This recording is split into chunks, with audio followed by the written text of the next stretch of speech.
Yun, may bago kaming camera. Kasama ko si B-Boy. Bago sila. Bago nga eh. Punta kami Las Piñas ngayon. Ayan, maglalagay lang kami na extension pipe doon sa project namin dati doon sa sa Las Piñas, sa May Ananda. Tapos yung kasi yung dispenser kasi nung yung dispenser yung kinabit natin, dispenser ng shampoo. Sira. Papalitan natin. Kasama natin si Tita. Oy! Hello ka, dali. Dali na. Hello. Hi vlog. Nagkikita kami nila Ate Ani mamaya. Ayan. Kaya sinama ko si Tita. Miss niya na yata si Ate Ani. Pinsan kasi namin yung may-ari doon sa doon sa condo na ginawa namin last time. Sabi ko kay Tita, sama siya ngayon. Kaka-exit lang namin ng Alabang. Sama si Tita. Oy! Ba yan? Siyempre. Sama ka? Ano ba gusto mong bilhin? Ha? Na?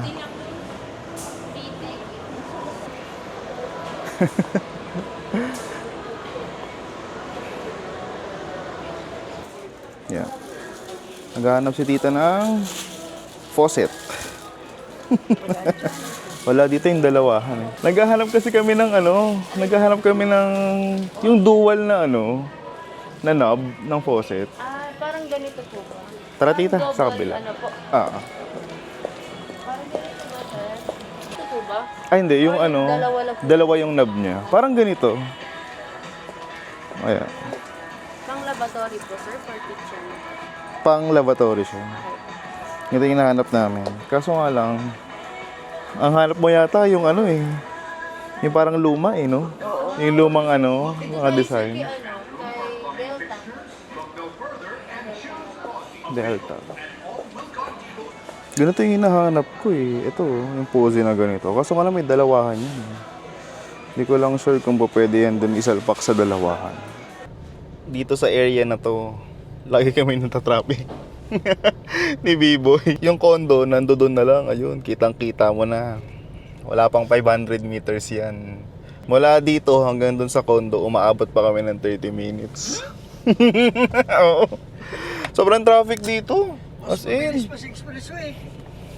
Yung sa expressway, kapag nasa expressway kami, parang 20 minutes lang, 30 minutes lang kami para bago makarating ng Alabang. Pero pag mula dito sa may SM hanggang dun sa may condo, yan na. Diyan na kami inaabot ng sobrang tagal. Isang beses pa nga, Tita, umabot kami dito ng 1 oras eh. Huh? Oo. Lapit lang yan After few months, nagbalik na kami ni B-Boy. Tapos na. Tapos na eh. Actually, ang ganda dito ngayon. Umanda na.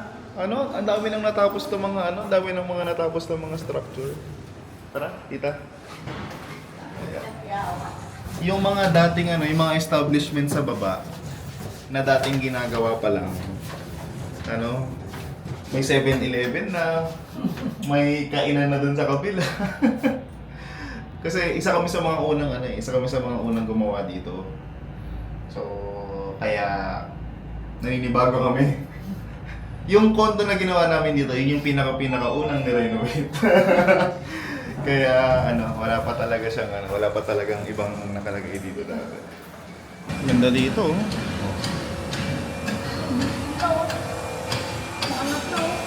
Ito rin Dati pa lang to eh. Wala pa sa ground floor eh. Ayan. Yung ginawang unit namin dito actually pinapaupahan siya for Airbnb. Ananda Square condominium dito sa may Alabang Zapote. So kung gusto niyo mag-rent Airbnb, kailangan niyo dito sa may Las Piñas. Kontakin niyo lang yung sila ate dito, pinsan na. Oh ha? Yes. Nag-absent siya eh. Ito yung unit na ginawa namin dati. Pinapaupahan na nila ate. Si Ate Ani. Ayan. Hi sa vlog. Hi, Laika. Mamaya pakita natin, mag-b-roll tayo. Pakita natin lahat ng mga ginawa. Ayan. Ipag-uusapan lang kami nila ate. Wait lang. Ito, yan. Kailangan palitan kasi yung dispenser niya. Hindi na nagdi-dispense. Ayan. Ito yung papalit. Ah, yung pala. Kinahanap ko nga. Try mo, kuya. Pero ingat ka, pag in-spray mo, lumayo ka. Kasi pupunta pa ganun talaga siya. Nalasahan ng katulog mo. Ako nalasa ng conditioner. Tawang-tawa ako eh. Tapos yung next naman, ayun. Mag-tour lang namin yung natapos namin na condo dito sa Ananda Square, dito sa may Alabang Zapote Road. So, ayan. So, pagpasok sa right side, ito yung kanilang kitchen. O, di ba? So, backlit siya.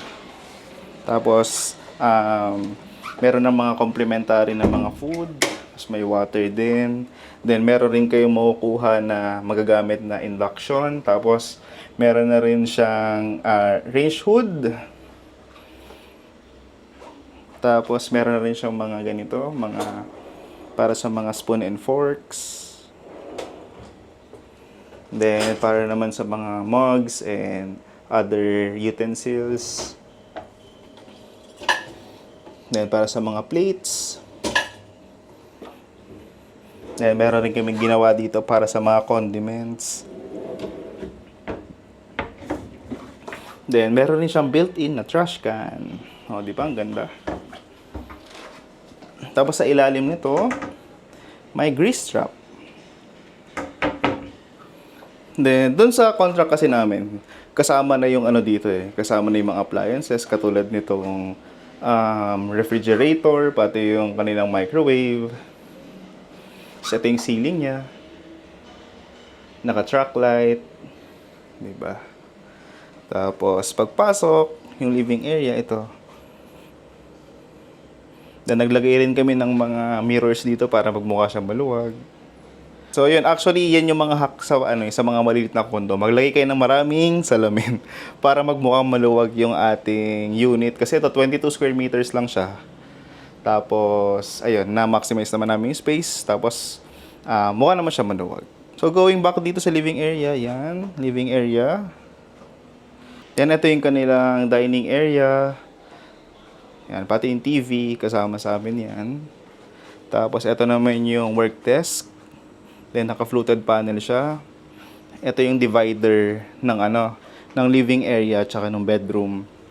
Ito naman, pwede nilang lagyan ng pwede yan lagyan ng curtain para pwede siya maisarado. Kaso lang, hindi pa nalalagyan nila ate. Tapos yung ceiling, ginawa namin siya ng cove light. Yan. Pati yung aircon, kasama na. Basta halos lahat ng mga gamit dito. Maliban lang dito sa mga anik-anik nila ate. Ayan. Di siya kasama. Sila ate na lang yung naglagay dyan.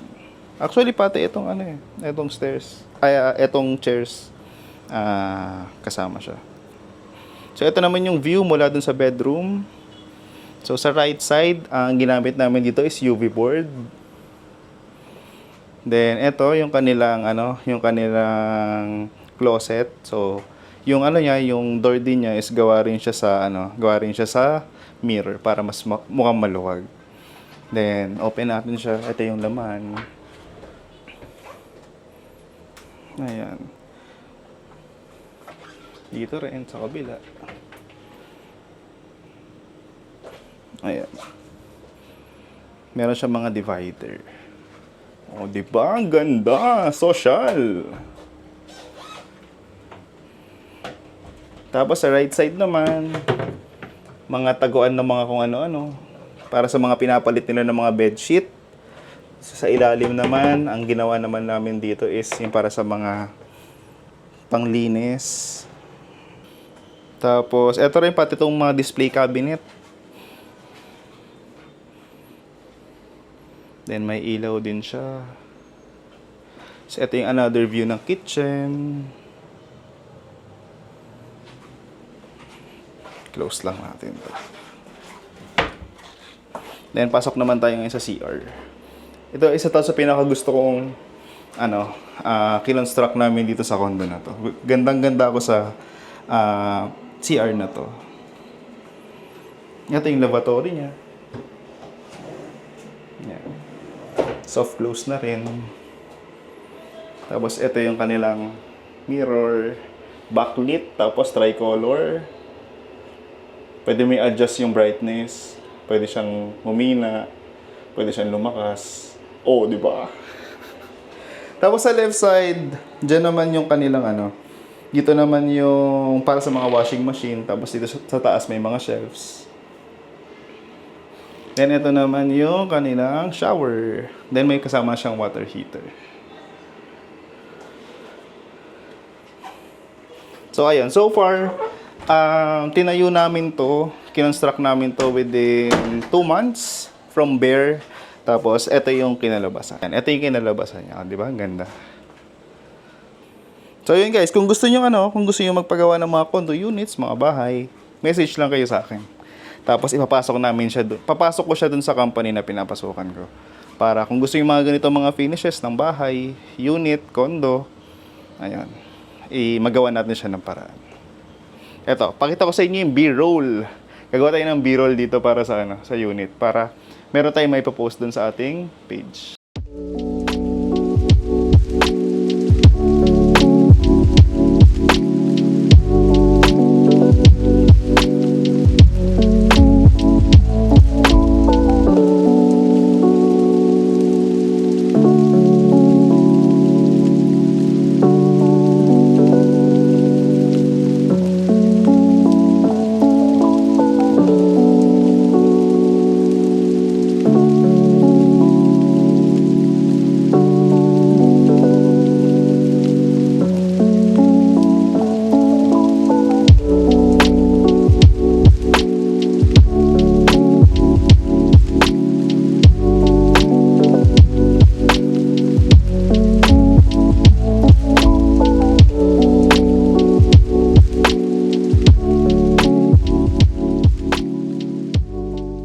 Tapos na kami dito sa napalitan na ni Biboy yung dispenser, tapos nakapag-ayos na rin kami ng na extension pipe doon. Tapos ayun, actually mag-lunch time na. After namin dito is kumain muna kami nila tita. Tapos punta naman kami sa kabilang project sa may Tayuman naman. Anong say mo dun sa condo? Ala, ang ganda. Ganda. Compared dun sa naabutan namin nila ate dati kasi bare lang siya. Ayan. Wala akong masabi. Baka wala kang masabi kasi nasa camera ka. Pauwi na kami ni tita. dito tayo sa kabila. Gutom ka ba? Oo naman, las 12 na eh. Saan mo gusto kumain? Kakain. Oo. Jollibee. Kahit sa Jollibee? Ayaw mo kumain somewhere dito? Punta tayo sa Carrera showroom. Mga display doon, mga sasakyan, tapos doon tayo kakain. Mga sports car. We're here at Carrera. Ayun, nakikita nyo na ba yung sasakyan doon? Na isa? Mamaya puntahan natin. While waiting sa food dito sa Carrera. Pakita ko sa inyo yung Tara, pakita ko sa inyo. Sama ka sa akin. Pakita ko sa inyo yung sinasabi ko kanina. Eto. I-reveal ko. It's the Supra. Ito yung naka-display ngayon dito. Oh, di ba? So, ito may na carbon fiber na accent yung hood niya. Yan. Tapos naka-TE. Sobrang pogi. Ang ganda ng TE niya, oh. Yung fitment is fitmenting. Tapos naka-case port na na BBK. Sobrang solid.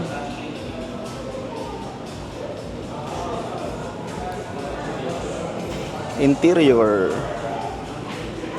Do not touch me. Bawal lawakan. Ito yung likuran niya.